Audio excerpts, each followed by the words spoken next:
हालिया सालों में जनूबी एशिया जनरेशन जी यानी नौजवानों के एहतजाजी मुजाहिरों का सबसे बड़ा सियासी मरकज़ बनकर उभरा है।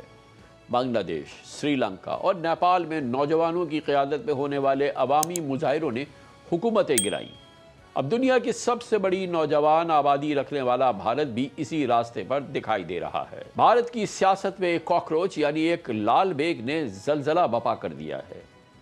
बरसों से नाकाबिले शिकस्त दिखाई देने वाले नरेंद्र मोदी और बीजेपी को पहली बार भरपूर, ताकतवर और जदीद दौर की अनोखी ऑपोजिशन का सामना है।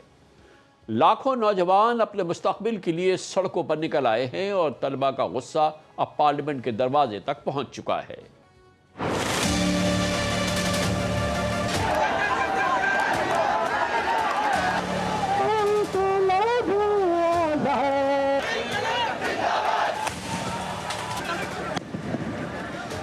बहुत बुरा हाल है, बहुत बुरी स्थिति है, बहुत बुरी तरीके से लाठीचार्ज हुआ है। अपने ही जवान गुलाम थे, उन्होंने गोली मारी थी, अब में सिर्फ फर्क इतना है, आपने लाठी मारी। डाकू है क्या? डाकू नहीं है, शिक्षक है हम लोग। तुम्हारे घर में औलादे हो तब पता चले। कभी अपनी आवाज उठाई है, उस आवाज को दबाने का भारतीय सरकार ने जिम्मा उठा रखा है। ये सरकार चाहती है और बच्चों की जान जाए, ये और बच्चों का खून चाहती है।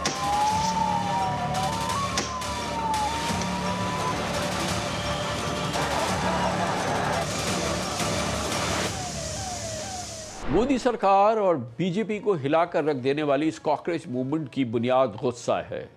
बेरोजगारी है, महंगाई है, इम्तहानों पर्चों के बार बार लीक होने और नौजवानों के मुस्तकबिल से खेलने के खिलाफ गुस्सा है। और ये एहतजाज नरेंद्र मोदी हुकूमत के लिए हालिया सालों का सबसे बड़ा सियासी चैलेंज बन चुका है।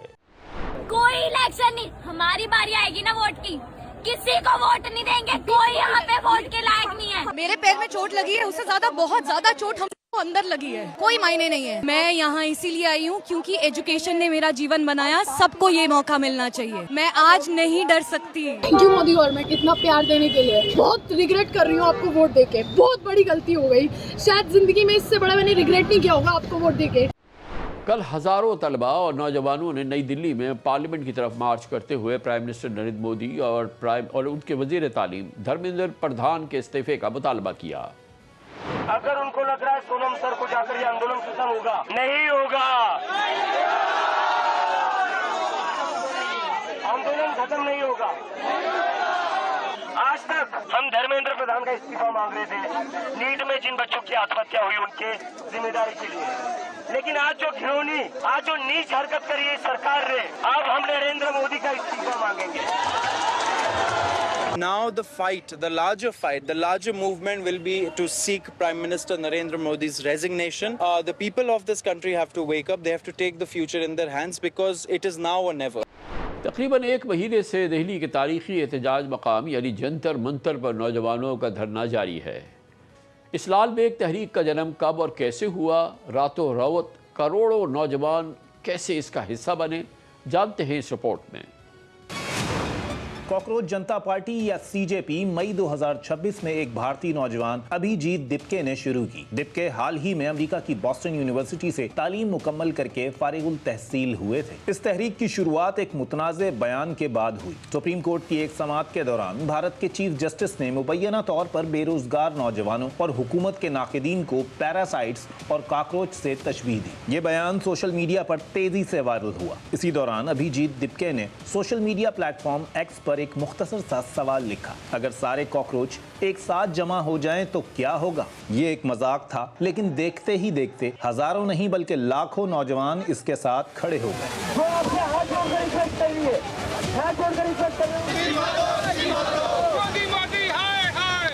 इसके बाद दिपके ने कॉकरोच जनता पार्टी के नाम से एक वेबसाइट और सोशल मीडिया प्लेटफॉर्म्स शुरू किए। सिर्फ 2 हफ्तों में सीजेपी के इंस्टाग्राम फॉलोअर्स 2 करोड़ 20 लाख से तजावुज कर गए, जो हुक्मरान जमात बीजेपी के फॉलोअर्स से भी ज्यादा थे। रिपोर्ट्स के मुताबिक मोदी हुकूमत ने कौमी सलामती का मौक़िफ़ इख्तियार करते हुए इस तहरीक के सोशल मीडिया अकाउंट्स बंद कराने की कोशिश भी की, लेकिन वो कामयाब ना हो सकी।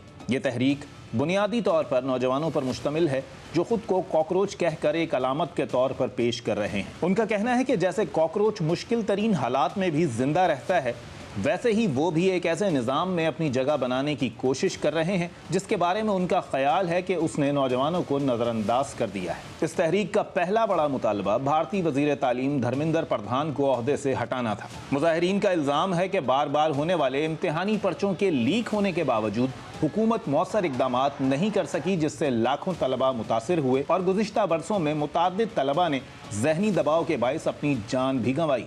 ताहम बाद में ये मुहिम सिर्फ तालीमी मसाइल तक महदूद नहीं रही, बल्कि नौजवानों की बेरोजगारी, हुकूमती एहतसाब और सियासी इस्लाहात जैसे वसीतर मौज़ूआत तक फैल गई। भारत में हर साल 20 लाख से ज़्यादा तलबा सिर्फ 1,30,000 मेडिकल सीट्स के लिए मुकाबला करते हैं। वालिदैन अपनी ज़िंदगी भर की जमा पूंजी कोचिंग सेंटर्स पर खर्च करते हैं। कई ख़ानदान कर्ज लेते हैं, लेकिन जब इम्तहान के पर्चे ही फ़रोख्त होने लगे तो मेहनत, काबिलियत और मेरिट सब बेमानी हो जाती है। The young people of this country do not have any opportunities. All the doors are closed. There is only one door which is open, which is the door of the competitive exam, and that door is also destroyed. What are these students here? They are not just complaining about the education system. They are complaining about their future. They are saying that in this country today, we have no future. We want a future. This is legitimate. There's nothing wrong with this. Why is the Prime Minister silent? What is the reason? He should apologize to the students and he should stop this nonsense. ये examination scandal सिर्फ educational crisis ही नहीं बल्कि इंसानी tragedy भी बन चुके हैं। हालिया बरसों में इम्तहानी पर्चों के लीक होने और दोबारा इम्तहानात के प्रेशर को दर्जनों तलबा की खुदकुशी से भी जोड़ा जा चुका है। एहतजाज करने वाले तलबा का इल्ज़ाम है कि मोदी हुकूमत ने इस क्राइसिस की जिम्मेदारी कबूल करने के बजाय खामोशी इख्तियार की। इसीलिए अब इनका सबसे बड़ा मुतालबा प्राइम मिनिस्टर के तालीम के वजीर धर्मेंद्र प्रधान का इस्तीफ़ा है और इसके साथ साथ नरेंद्र मोदी के इस्तीफ़े का भी मुतालबा जोर पकड़ रहा है। I have never seen that kind of जज्बा मैंने कभी भी नहीं देखा है। और डेफिनेटली सरकार यही सोच रही होगी कि भैया हमने शाहीन बाग के साथ ऐसा किया, हमने फार्मर्स के साथ ऐसा किया है, हमने सिटीजन्स प्रोटेस्ट के साथ ऐसा किया है और ऐसा ही इनके साथ कर लेंगे। आप दुनिया को अपनी क्या छवि दिखा रहे हैं? They are asking for educational reforms. They are talking about rehauling the entire education system. They are saying, please, for so many years we've been saying allocate 6% of the GDP to education. Every year you make it less and give it more to arms. Educational reforms वो बात कर रहे हैं, तो आप क्यों नहीं उनसे बात कर सकते हैं इस मामले में? ताहम नरेंद्र मोदी के एजुकेशन मिनिस्टर ने इस्तीफ़े का मुतालबा मुस्तरद करते हुए एहतजाज करने वाले तलबा को टेररिस्ट की बी टीम करार दे दिया है, जबकि सोशल मीडिया पर मुसलसल active prime minister Narendra Modi अब तक इस मुल्कगीर एहतजाज पर मुकम्मल खामोश हैं। मोदी जी तक ये बातें नहीं पहुंच रही थी, तो आज जो सुबह हुआ है वो नहीं होता। बट बात इतनी सी है कि वो हमारी बातें नहीं मानना चाहते, because there is a thing called ego, और वो बहुत है आजकल के मिनिस्टर में, खासकर हमारे प्रधानमंत्री में भी, कि वो किसी बात को सुनने में ही इंटरेस्टेड नहीं है। आज तक उनकी एक प्रेस कॉन्फ्रेंस नहीं हुई है, आज तक उन्होंने मीडिया को खुलेआम अनस्क्रिप्टेड फेस ही नहीं किया है। तो हम उन पर भरोसा कैसे कर सकते? 4 साल भरोसा कर लिया, 8 साल कर लिया, 12 साल कर लिया, अब कितने साल? अब हमारा बचपन, फिर टीनेज, फिर हमारा स्कूल टाइम, कॉलेज टाइम सब खत्म हो गया इसी सब चीजों में। लेकिन ये मूवमेंट अब सिर्फ इम्तहानात तक महदूद नहीं। भारत की नई नस्ल का कहना है कि मसला सिर्फ पर्चों का नहीं, पूरा तालीमी निज़ाम क्राइसिस का शिकार है। डिग्रीज तो मिल रही हैं मगर नौकरियां नहीं। एक हालिया रिसर्च के मुताबिक 25 साल से कम उम्र भारतीय ग्रेजुएट्स में तकरीबन 40% बेरोजगार हैं। यही वो मरकजी मौजू है जब मोदी हुकूमत और बीजेपी के लिए 15 साल का सबसे बड़ा सियासी चैलेंज बन चुका है। We cannot ask questions to the government.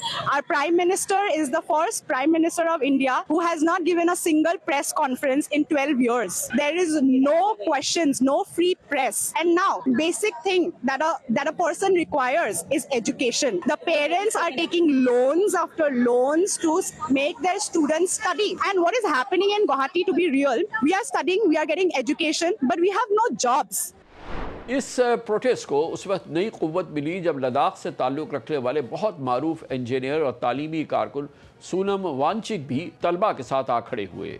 उन्होंने ऐलान किया कि जब तक एजुकेशन मिनिस्टर इस्तीफ़ा नहीं देते वो महात्मा गांधी की तरह भूख हड़ताल करते रहेंगे।